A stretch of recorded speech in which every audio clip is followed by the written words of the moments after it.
Magandang araw sa inyo lahat. Ngayon ay tatalakayin natin ang evolusyon ng papel ng mga babae at lalaki sa kasaysayan ng Pilipinas. So, unahin natin. Sa panahong pre-kolonyal, sa panahong ito, ang mga babae ay may mataas na pagtingin sa lipunan.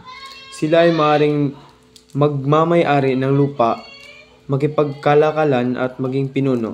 Ang mga lalaki naman ay may mga gampanin bilang mandirigma, mga ngaso at tagapagtanggol ng komunidad. Pangalawa, panahon ng Espanyol. Sa pagdating ng mga Espanyol, nagbabago ang papel ng mga babae. Sila ay naging limitado sa tahanan at tinuturi na mas mababa kaysa sa mga lalaki.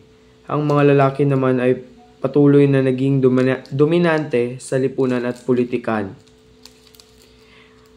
Pangatlo, panahon ng Amerikano. Sa panahon ng Amerikano, nagkaroon ng pagbabago sa edukasyon at may maraming oportunidad para sa mga babae. Sila ay nag-aaral at nagkakaroon ng karapatang bumuo at magkaroon ng ganun pa man ang mga tradisyon ng papel sa mga babae sa tahanan ng nananatili na rin sa kanila. Panahon ng Hapon. Sa panahon ng Hapon, maraming Pilipino ang naghihirap dahil sa digmaan.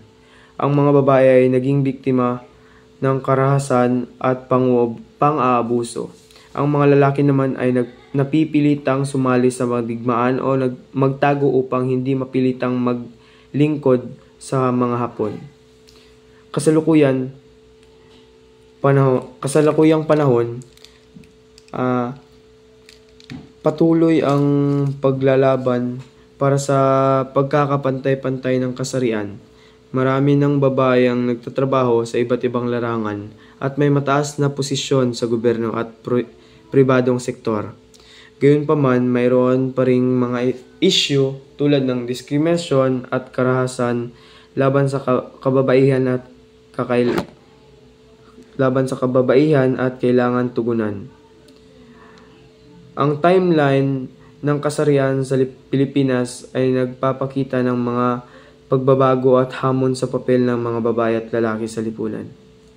Mahalagang patuloy natin isulong ang pagkakapantay-pantay ng kasarian upang magkaroon ng isang mas makatarungan at eksklusibong lipunan para sa lahat. Maraming salamat. Kung nakakaranas ka rin ng hindi pagkakapantay-pantay o diskriminasyon, tandaan na may mga organisasyon at individual na handang tumulong at sumuporta sa iyo. Maraming salamat.